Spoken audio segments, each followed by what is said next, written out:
I'm obsessed with these pots. Like, they're just so easy, you know? I mean, I know all these people like have time to make their own breakfast and like do overnight oats and stuff like that, but I just don't have time for that. And then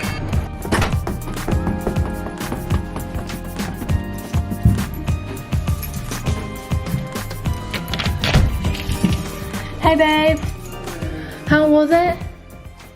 Yeah, alright, I'll grab it for you. Did you get any sleep last night? Yeah. You did? One, two, three. Some days start off calmly. Today is not one of those days.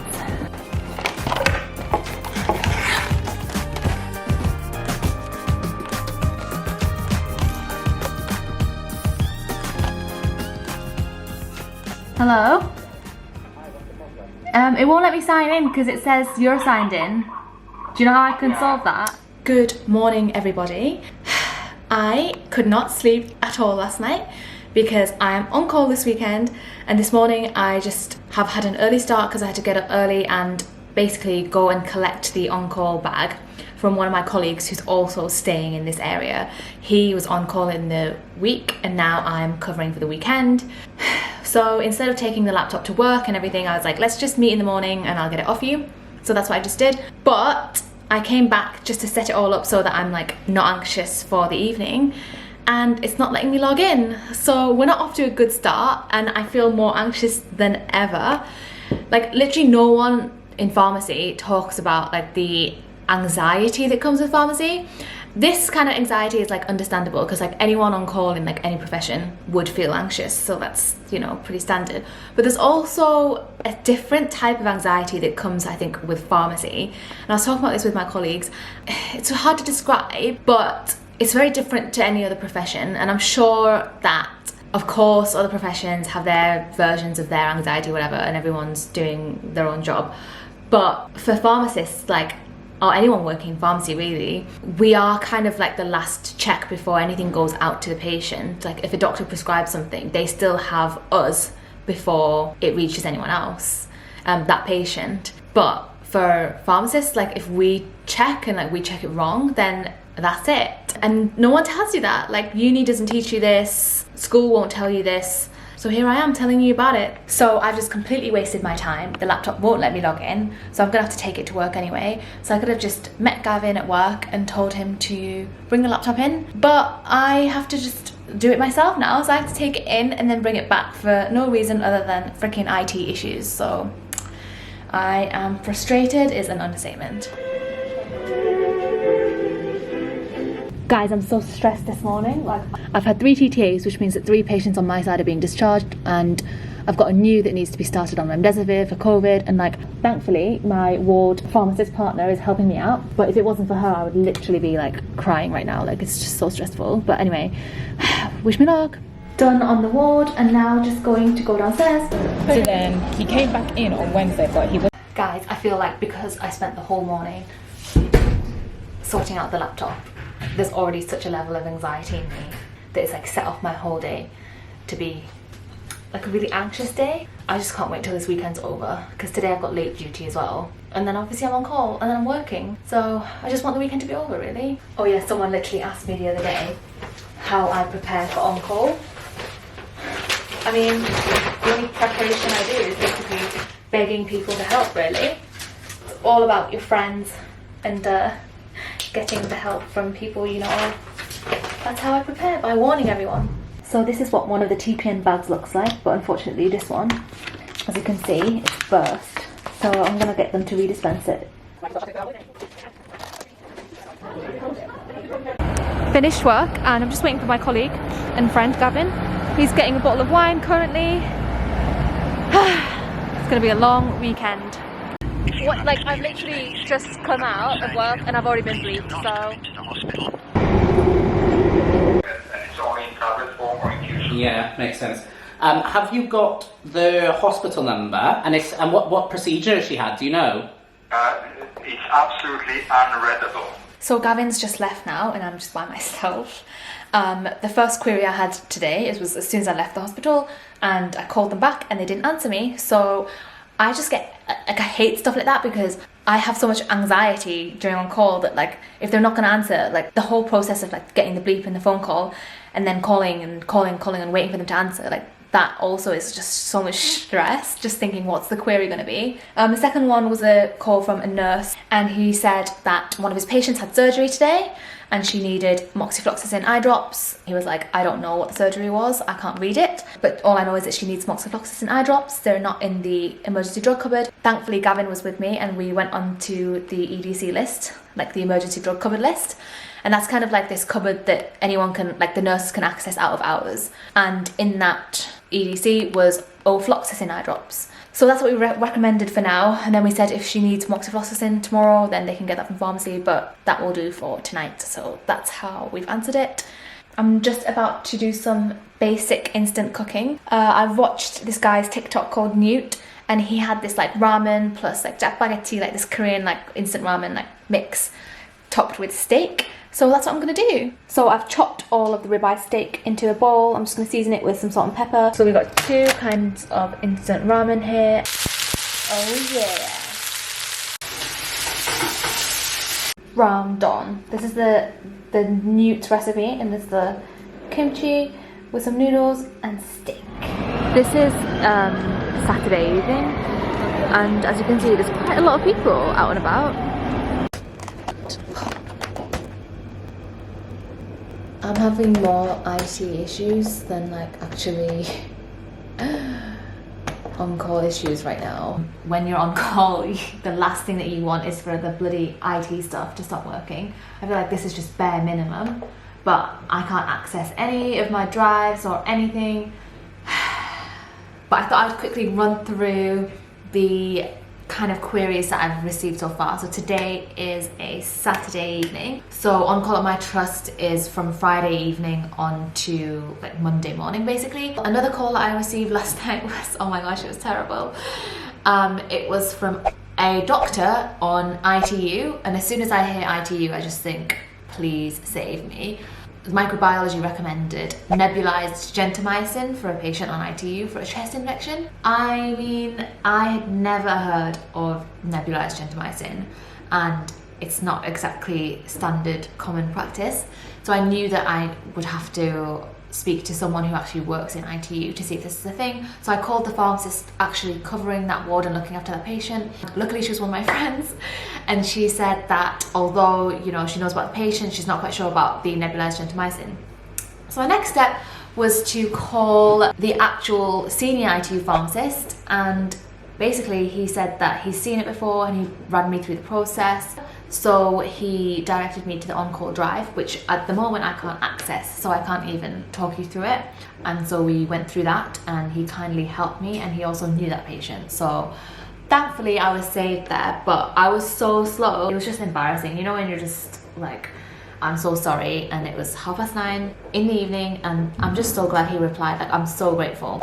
Then a doctor called and said that microbiology also recommended this patient start on ganciclovir for CMV, which is cytomegalovirus, and that they needed to start it tonight. So where can they source ganciclovir? And I work in technical services at the moment, and we usually manufacture dose like specific, like patient specific doses downstairs in production, but we couldn't do that obviously. Luckily, they do keep some vials that the nurses have to make up in the emergency drug cupboard. So I directed the doctor to the emergency drug cupboard. We also just ran through like what they need to monitor for ganciclovir, and the dose we confirmed together. And I got called then at 1:30 in the morning from a nurse who said that a patient on a syringe driver needed alfentanil, which she was already getting but they were running out of. So basically I just went on JAC, saw where it was last dispensed, and it was dispensed to the ward next door. So I just said, can you go next door and see if they have any? And she didn't call back, so I think that was fine. I got a call this morning from a doctor who needed dose help on teicoplanin for a patient whose renal function was 15 mils per min, basically. So I went on Microguide, which is an app that we use in hospital that guides us, and I went on the renal dosing, and helped her with the dosing for that patient, but I also went on the renal drug handbook as well, which, like I said, I can't go on. I wish I could access it right now so we could run through it, but I can't because I can't even access it myself and I'm still on call. And this is terrifying because I don't know what I'm going to do tonight. I also then got a fridge alert saying that the fridge in one of the rooms was basically out of range and it said critical. So then I contacted the dispensary manager and also Saturday's working team. So on Saturdays during the day I'm kind of free because people are at work at that time, so I told them and then they checked the room for me. It's not been terrible, it's just been like, I'm just touching wood here, it makes me anxious, like the whole process. I think I'm actually more anxious now than I was on my first on-call, because on your first on-call, like, you don't even know what to expect. You're just nervous then, whereas now I know what kind of questions they're gonna send my way. Like, the more you know, the more you get anxious about it. It's hard to sleep because then you're thinking like, did I say the right thing? Which is why I kind of, at this point in time, I'm always needing my help from seniors. So in other words, on-call really is about who you know and who you can ask for help. That is the most important thing really for juniors like me. If there's one thing that I would do if I could go back in time and like start my career again, I would actually apply for residency. You know, some of my friends in trusts right now, they'll carry like 60 bleeps and stay on site and sleep on site and answer all the queries that way. And I think it's a very painful process from what I can see because they get very stressed. But when you meet seniors who've already done residency, it's kind of like, oh, they've gone through that really difficult period of time, but now they know so much. Whereas I didn't do residency, so this is my form of like mild residency. Oh, one sec, Kimberly is calling. Hey! So Kimberly, one of my best friends, she's just sent a delivery to me, which I actually don't even know what it is, so I'll tell you now. I actually really like cake patisserie, like, oh, it's a crepe cake. That looks so good right now. Like, this is exactly what I need for on-call. Thank you so much, Kimberly. I'm going to talk about Kimberly in a second after I've just finished talking about my recommendations in terms of career. But basically, yeah, if I could go back in time, I definitely would go for residency, because I think that it's kind of one of those things where it's really hard during the process, but when you come out of it on the other side, you've learned a lot. So if anyone wants to go into hospital and is thinking, oh no, but I don't want to do residency, I don't want to be on site and stuff, I would say it's a good place to start your career, and possibly you'll come out of it knowing like more than I do, because you, like, it's like on-call, you know, on-call. On-call is very stressful. I can't even think about what I was saying earlier because my mind's already on this call. So I'm just gonna take this call and, oh yeah, so on-call is very stressful, but you learn a lot. Anyway, just give me 2 seconds, guys. This is what I mean, like, if they don't answer me, like, how am I supposed to help? Like, I actually feel sick, just. Unfortunately, there's no answer at this extension. To try again, dial 1. Guys, if I've told you stuff in this video about how I've answered my on-call, I've not told you everything, so like, don't use my on-calls as my answers as some form of answer. Like, I've not told you any patient details or stuff about like screening for interactions and weight and stuff like that. So I haven't said everything that I've said. So don't take my answers as like as Bible. Do you know what I'm saying?